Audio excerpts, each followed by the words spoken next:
Hello everyone, welcome to my YouTube channel physics queen learn physics in the easiest way. Guys, हम लोग यहाँ पर एक question करने वाले हैं जो कि मैंने कल असाइनमेंट दिया था, उसको भी डिस्कस करेंगे और कुछ और क्वेश्चन है वो भी इससे रिलेटेड मैं आपको बता देती हूँ। यहाँ पर देखिए, एक चार्ज है Q, कैपिटल Q, दूसरा चार्ज है ये भी Q, और यहाँ पर एक Q चार्ज है। और अभी हम बोल सकते हैं कि जो फोर्स ये वाला चार्ज इस पर लगा रहा है that is in this direction, और ये फोर्स इस पे जो चार्ज इस पे जो फोर्स लगा रहा है वो इस डायरेक्शन में है। तो यहाँ पर हम देख सकते हैं कि ये जो फोर्स लगेगा वो कितना हो जाएगा, KQ अपॉन ए स्क्वायर, और ये जो फोर्स होगा ये भी KQ अपॉन ए स्क्वायर के इक्वल होगा। तो दोनों फोर्सेज इक्वल होने के कारण, बैलेंस होने के कारण, ये जो चार्ज है ये इक्विलिब्रियम में रहेगा। तो ये इस पोजीशन पे इक्विलिब्रियम में। अब हमें ये चेक करना होता है कि ये जो इक्विलिब्रियम है ये स्टेबल इक्विलिब्रियम है या अनस्टेबल इक्विलिब्रियम है। इसके लिए देखिए हम क्वेश्चंस को कैसे सॉल्व करते हैं।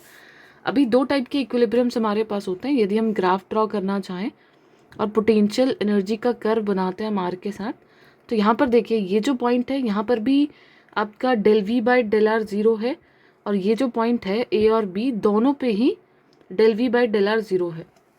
तो दोनों ही ऐसे पॉइंट्स हैं जहाँ पर ग्रेडियंट ऑफ वी हमारा ज़ीरो है, यानी कि फोर्स जो है वो ज़ीरो हो गया, क्योंकि एफ होता है माइनस ग्रेडियंट ऑफ वी के इक्वल।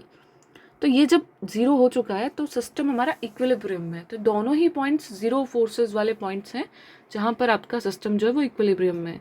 अब देखिए, आप यहाँ पर कोई बॉल रखते हैं और उस बॉल को हल्का सा अपनी पोजीशन से डिस्प्लेस करते हैं, तो वो बॉल यदि अपनी मीन पोजीशन से दूर की तरफ जाती है, अपनी मीन पोजीशन से अवे चली जाती है, तो उसे हम बोलते हैं अनस्टेबल इक्विलिब्रियम। और ये जो बॉल हमने यहाँ पर रखी है ये यदि इधर आती है, यदि अभी डिस्प्लेस करेंगे तो फिर से अपनी मीन पोजीशन की तरफ आएगी, इस पॉइंट को बोला जाता है स्टेबल इक्विलिब्रियम। तो यहाँ पर ये जो सिस्टम हमें गिवन है चार्ज का, इस सिस्टम में देखिए यहाँ पर हम देखते हैं कि जो x है वो a के इक्वल है, और जो आपका इधर भी x इक्वल्स टू a और माइनस a पे दो चार्जेस रखे हुए हैं Q एंड Q, और एक small q capital Q charge जो है वो बीच में मिड पॉइंट पे रखा गया है। तो यहाँ से हम यदि इसे डिस्प्लेस कर सकते हैं, तो ये जो डिस्प्लेसमेंट है दो तरीक़ों से हो सकता है। The first one will be like कि आपने इस Q चार्ज को यहाँ डिस्प्लेस कर दिया। तो यदि आप इस Q चार्ज को यहाँ पर डिस्प्लेस करते हैं बाय सम डिस्टेंस x, या x डायरेक्शन में x ही ले लेते हैं, तो अभी जो इस पर लगने वाला फोर्स होगा, ध्यान से देखिएगा, ये वाला जो Q चार्ज है अभी इस पर इधर फोर्स लगा रहा है KQ डिवाइडेड बाय, अभी जो डिस्टेंस थी वो हो गई है a माइनस एक्स का स्क्वायर, और ये वाला जो चार्ज फोर्स लगा रहा है वो कितना हो जाएगा इस डायरेक्शन में, KQ upon a plus x का स्क्वायर। a प्लस एक्स ज़्यादा है तो ये फोर्स कम हो जाएगा, और a माइनस एक्स कम है तो ये फोर्स ज़्यादा हो जाएगा। जिसकी डिस्टेंस ज़्यादा है वो ज़्यादा फोर्स लगाएगा। तो अभी ये वाला फोर्स ज़्यादा, इस डायरेक्शन में लगने वाला फोर्स ज़्यादा है, तो ये क्या करेगा, आपका फोर्स ये वाला ज़्यादा होने की वजह से जो चार्ज पार्टिकल है फिर से अपनी इक्विलिब्रियम पोजीशन की तरफ आने की कोशिश कर रहा है, क्योंकि रिजल्टिंग फोर्स इधर ज़्यादा है। इसका जो रिपल्सिव फोर्स है वो ज़्यादा होगा क्योंकि इसकी डिस्टेंस कम है, inversely proportional to R square होता है फोर्स। तो ये जो फोर्स है ये इक्विलिब्रियम पोजीशन की तरफ फिर से लग रहा है, तो आप इस टाइप के इक्विलिब्रियम को बोलेंगे स्टेबल इक्विलिब्रियम। अब दूसरा केस एक और हो सकता है यहाँ पर कि हम लोग इसको एक्स डायरेक्शन में डिस्प्लेस ना करें और हम इसे वाई डायरेक्शन में डिस्प्लेस करते हैं। तो यहाँ से हमने इस Q चार्ज को वाई डायरेक्शन में स्मॉल y से डिस्प्लेस कर दिया, जो कि बहुत ही स्मॉल डिस्प्लेसमेंट है। तो जब ये आपका पार्टिकल Q यहाँ पहुँचेगा तो इस पर फोर्सेस दो डायरेक्शंस में लगेंगे। ये जो Q है ये इसे रिपेल करेगा इस डायरेक्शन में, और ये वाला जो Q है ये भी इसे रिपेल करेगा इस डायरेक्शन में। तो दोनों का रिजल्टेंट आपको पता चल रहा है ना, कहाँ लग रहा है, यहाँ लग रहा है। So the resultant force will be away from the mean position. हमने डिस्प्लेसमेंट कौन सी डायरेक्शन में किया, इस डायरेक्शन में। और यदि रीस्टोरिंग फोर्स जो होता है ये डिस्प्लेसमेंट की डायरेक्शन है और रीस्टोरिंग फोर्स इससे ऑपोजिट डायरेक्शन में लगता है, तो हम बोलते हैं कि F जो है that is proportional to minus X, और उसे हम इक्वेशन ऑफ SHM से रिप्रेजेंट करते हैं माइनस के एक्स से। तो यहाँ क्या हो रहा है, डिस्प्लेसमेंट जिस डायरेक्शन में है फोर्स भी उसी डायरेक्शन में लग रहा है। तो ये जो पॉइंट होगा ये अनस्टेबल इक्विलिब्रियम वाला पॉइंट होगा यदि हम वाई डायरेक्शन में इसको डिस्प्लेस कर देते हैं। तो सो आई होप स्टेबिलिटी और अनस्टेबिलिटी का कंसेप्ट क्लियर होगा। अब ये डिस्टेंस ए है, ये वाई है, तो ये कितना हो गया root A square plus Y square, और ये भी हो गया root A square plus Y square. तो यहाँ जो हमने फोर्सेज लिए इक्वल फोर्सेज होंगे, सेम पॉइंट चार्जेस हैं और सेम डिस्टेंस पे हम निकाल रहे हैं, तो इनका रिजल्टेंट इधर आ जाएगा। If you are going to take this one angle as theta, तो ये भी थीटा हो जाएगा, यहाँ से ये थीटा हो जाएगा, तो इसके दो कंपोनेंट्स आएंगे, इधर आएगा एफ कॉस थीटा, इधर आएगा एफ कॉस थीटा, और यहाँ से आएंगे 2f साइन थीटा। सो जो रिजल्टेंट यहाँ पर फोर्स होगा F dash, that is going to be 2f sine theta. F की वैल्यू हम यहाँ पे लिख सकते हैं 2k/q upon root A square plus Y square का होल स्क्वायर, और यहाँ से साइन थीटा को क्या लिखा जा सकता है, it's y upon root A square plus Y square.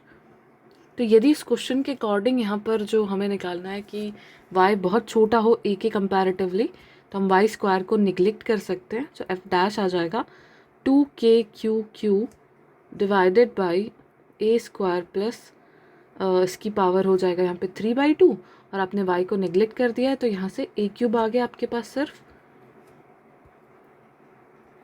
And इसी हो गया y। तो यहाँ जो फोर्स होगा वो आपका y के डायरेक्टली प्रोपोर्शनल होगा। SHM तो नहीं होगा यहाँ पर क्योंकि नेगेटिव साइन नहीं आ रहा है। If we are having F dash equals to -ky होता तो हम बोलते कि हाँ अभी SHM कर रहा है और फिर से जो है वो ऑसिलेट करेगा अबाउट दिस, क्योंकि स्टेबल इक्विलिब्रियम पॉइंट है। लेकिन ये y डायरेक्शन में एक अनस्टेबल इक्विलिब्रियम पॉइंट है, तो हम बोलेंगे कि नहीं SHM नहीं करेगा, और इस तरीके से जो हमारी सिचुएशन है वो डिपेंडेंट रहेगी। ठीक है, अभी कल जो क्वेश्चन मैंने दिया था उसमें क्या था, यहाँ पर था -q चार्ज और यहाँ पे है +q चार्ज, राइट। और यहाँ पर हमने q चार्ज रखा है और उसको हमने y से इस डायरेक्शन में डिस्प्लेस कर दिया था। तो जब हम इसे इस डायरेक्शन में डिस्प्लेस कर रहे हैं q को, तो अभी नेगेटिव चार्ज क्या करेगा, इस पर इस डायरेक्शन में एक फोर्स लगाएगा, और पॉजिटिव चार्ज इसे रिपेल करेगा, इस डायरेक्शन में एक फोर्स लगाएगा। So if this angle is theta again, तो यहाँ से ये क्या हो गया, थीटा हो गया फिर से। तो इसके दो कंपोनेंट्स अभी आपको मिलेंगे, यहाँ वाले आ जाएंगे 2e cos थीटा, एंड जो साइन थीटा कंपोनेंट्स है वो कैंसिल आउट हो जाएंगे। ठीक है, तो रिजल्टेंट जो फोर्स लग रहा है 2f cos थीटा वो इस डायरेक्शन में लग रहा है। So F dash here is 2f cos theta, और ये डिस्टेंस थी a ही, और ये था root A square plus Y square. तो यहाँ से ये कितना मिल गया आपको 2k/q upon A square plus Y square, और कॉस थीटा की वैल्यू रख देंगे आप यहाँ से a upon root A square plus Y square. तो एफ डैश आपको यहाँ कितना मिल जाएगा 2k/qa upon A square plus Y square power 3/2। तो ये आपको एग्जैक्ट एक्सप्रेशन मिलेगा और y पर डिपेंडेंसी इस तरीके से रिलेट करेगी।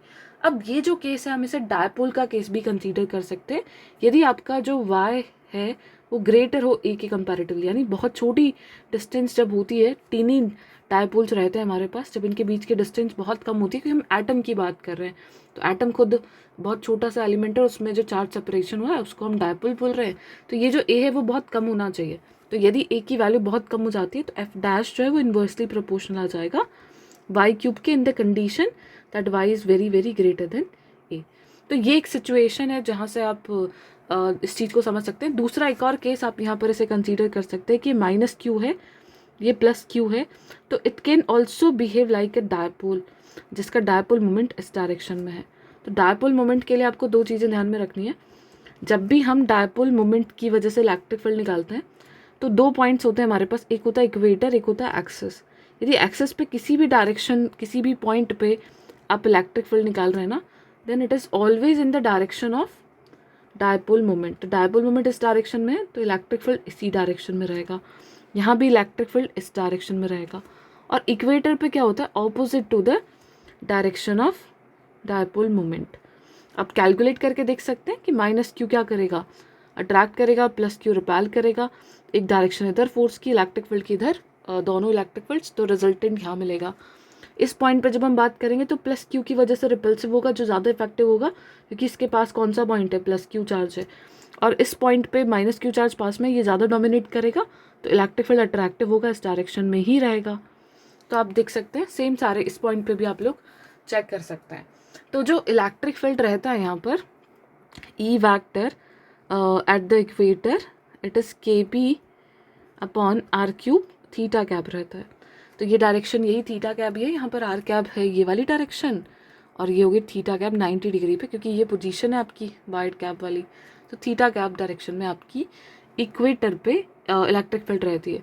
तो यहाँ पर यदि आप कोई चार्ज रख देते हैं, फोर्स हम निकालना चाहें, तो ये कितना हो जाएगा क्यू ई इक्वेटर, और हमने चार्ज रखा है capital Q, and it is K P upon यहाँ से आर की जगह वाई क्यू।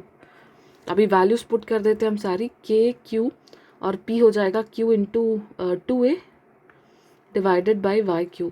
तो आपको फोर्स मिल गया यहाँ से K Q Q A upon Y Q. So F is inversely proportional to Y cube. Directly आप इस मैथड से भी इस क्वेश्चन को सॉल्व कर सकते हैं। देखिए यहाँ से भी यही आंसर आ रहा है। If you are going to ignore this A value, तो एफ डैश आपको मिलेगा 2k Q Q A upon Y cube. यहाँ भी ये मिला 2k Q Q A upon Y cube. So I hope सारे कंसेप्ट आपको अच्छे से क्लियर होंगे। तो डायपोल के इक्वेटर पे रहती है इलेक्ट्रिक फील्ड ये, और एक्सिस पे इलेक्ट्रिक फील्ड होती है 2kp upon R cube R cap. Directions ध्यान रखिएगा, आर कैप डायरेक्शन से ये मान लेते हैं डायपोल वैक्टर है, और यहाँ पॉइंट है, तो ये जो डायरेक्शन होगी आर कैप होगी, और इससे 90 डिग्री इधर होगा आपका थीटा कैप। तो डायरेक्शंस का अच्छे से ध्यान रखें, और सेंटर से हमेशा डिस्टेंस लें, आर कैप की डायरेक्शन या आर की डिस्टेंस पॉइंट की। सो आई होप ये सारे कंसेप्ट क्लियर होंगे अच्छे से, और भी हम डिस्कस करते हैं नेक्स्ट सीरीज़ में क्वेश्चन। आप में से यदि कोई फ्री क्लासेस ही अटेंड करना चाहता है, तो अनअकैडमी पे बहुत सारी फ्री क्लासेस भी होती है। तो आप मेरी प्रोफाइल पे जाके सर्च करेंगे, then you will get all the link to free classes, जहाँ पर मैंने आज सुबह डिजिटल इलेक्ट्रॉनिक्स की क्लास में बताया भी था कि बहुत सारी फ्री क्लासेस अवेलेबल है। आप लोग वहाँ से काफ़ी सारे कंटेंट जो है अपना तैयार कर सकते हैं। और यूट्यूब पे भी प्लेलिस्ट में जाकर ढूंढेगा, जो भी आपको PYQs करने हैं, जो भी टॉपिक रिवाइज करना है, वो आपको प्लेलिस्ट में मिल जाएगा। तो आप मेरा कोड यूज़ कर सकते हैं अनअकैडमी सब्सक्रिप्शंस के लिए, सुरभि लाइव, इससे आपको 10% डिस्काउंट मिल जाएगा। Thank you everyone.